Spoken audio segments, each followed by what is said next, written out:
Let's be honest, when was the last time you saw a brand new American station wagon at a dealership? Maybe decades ago. Or if you're lucky, you've sat in that way back seat, facing backwards, making goofy faces at the cars behind you. That's a memory many Americans share. And today, it's almost extinct.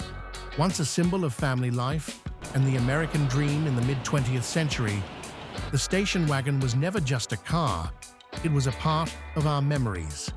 A symbol of simplicity, trust, and intergenerational connection. But what happened? How did a vehicle that once made up nearly 20% of the market vanish without a trace in just a few decades? Today, we'll explore the rise and fall of the American station wagon, from its humble beginnings to its glorious golden age to its heartbreaking downfall, and the valuable lessons it left behind. The story of the station wagon doesn't start in the suburbs.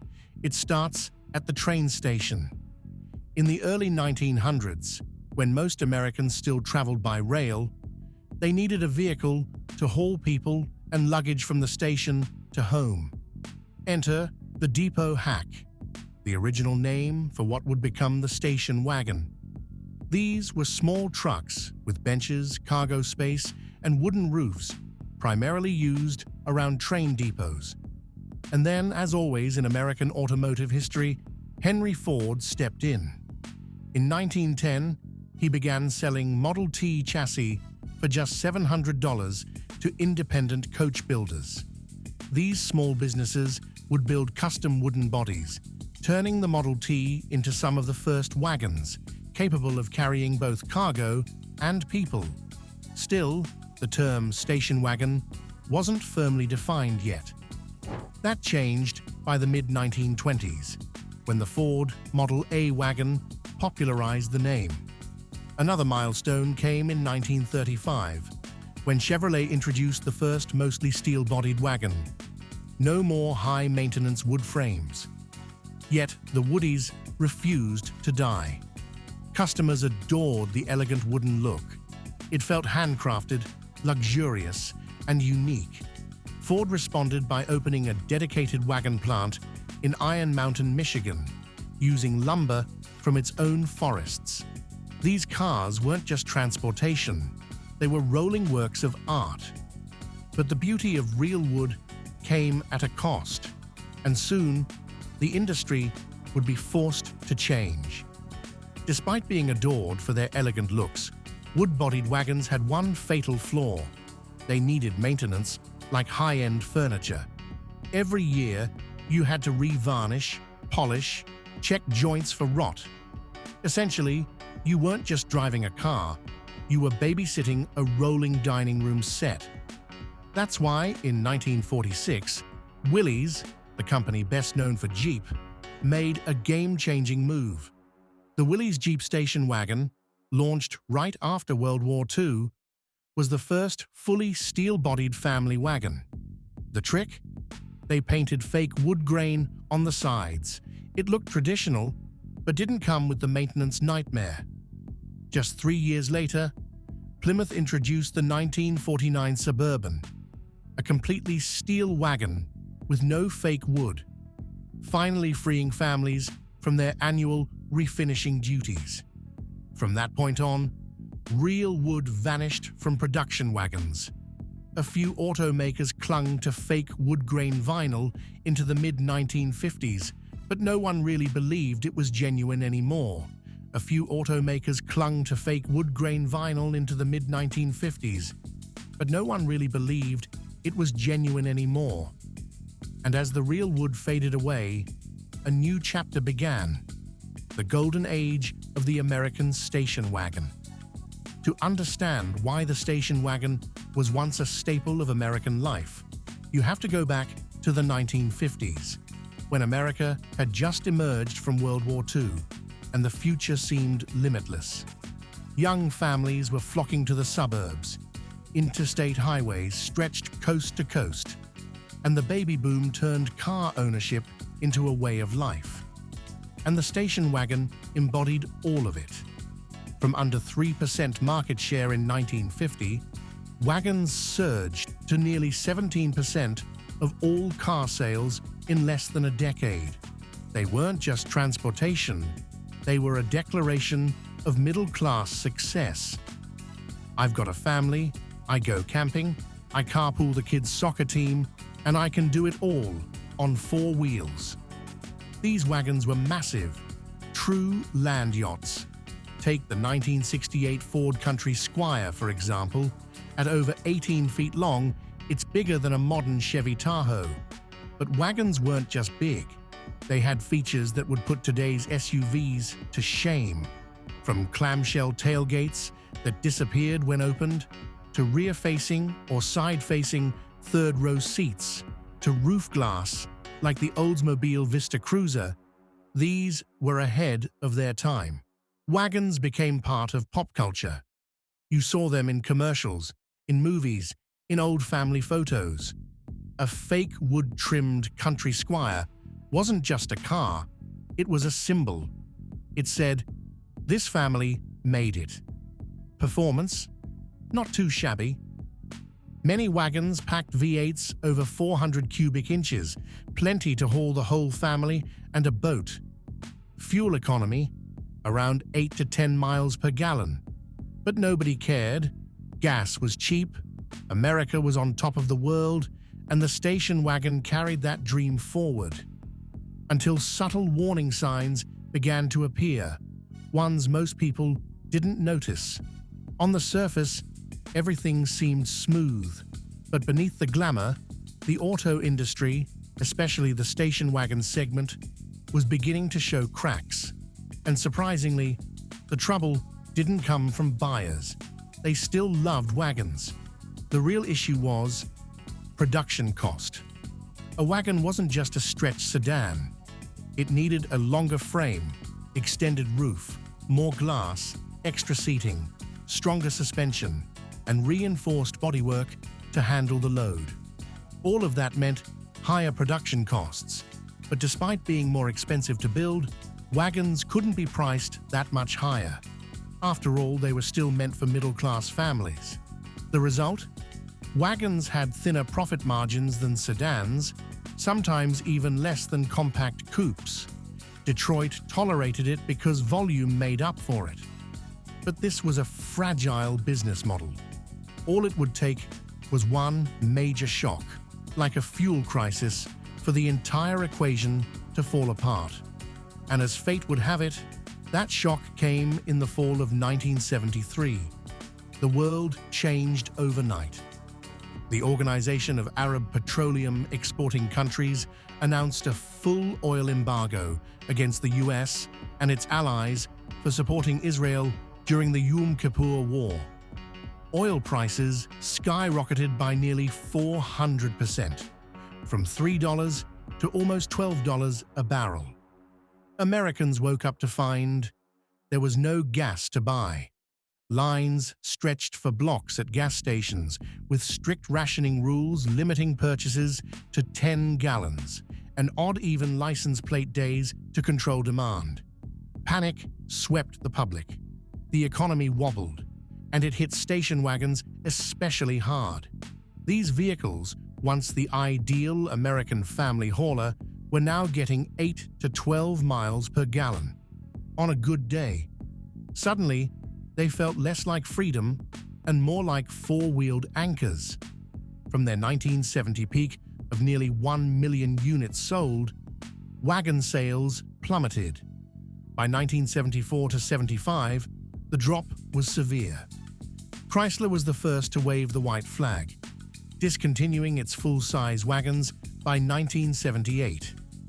On top of that, 1972 brought new emissions standards that forced automakers to redesign their V8 engines, making them weaker, heavier, and ironically, even less efficient. A bitter paradox. Wagons were now expensive, bulky, underpowered, inefficient, and worst of all, out of touch. But the real death blow hadn't arrived yet, because the vehicle that would redefine what family car meant in America didn't come from Europe. It came from Detroit itself, the very place that gave birth to the station wagon. And ironically, that challenger was Chrysler. In 1984, in a desperate bid to survive, they created something entirely new: the minivan. The Dodge Caravan and Plymouth Voyager weren't just a new vehicle class. They were a direct threat to the station wagon's dominance. With low floors, sliding doors, flexible seating, and higher driving positions, minivans offered a more family-friendly experience than wagons ever had. Technically, they were lighter, more efficient, and cheaper to build. Visually, they shed all the boring suburban dad baggage that wagons carried. But that wasn't the end of it. That same year, the Jeep Cherokee XJ arrived, a pivotal moment. It was the first SUV with a unibody construction like a car instead of a traditional truck frame. The Cherokee was compact, easy to drive, but had a rugged look, high ground clearance, and optional four-wheel drive. And most importantly, it was sold as a lifestyle. SUVs didn't talk about errands and carpools. They talked about trails, mountains, and freedom. Even if most buyers only used them for commuting, the feeling of "I could go anywhere" was enough to make the sale. From that point on, wagons were caught in a pincer movement. Minivans appealed to logic and practicality. SUVs appealed to emotion and identity. There were no farewell announcements, no final goodbyes, just models quietly disappearing from sales brochures, one after another, without a word. After peaking at nearly 1 million units in 1970, wagon sales steadily declined. By 1991, the drop was significant. By 2004, only 26 wagon models remained in the US market, including imports. Among American brands, only a few lone survivors were left. The Ford Taurus wagon was discontinued in 2005. The Focus wagon held on until 2008 before quietly vanishing. General Motors was the last to hold the line, with the Caprice, Roadmaster, and Oldsmobile Custom Cruiser.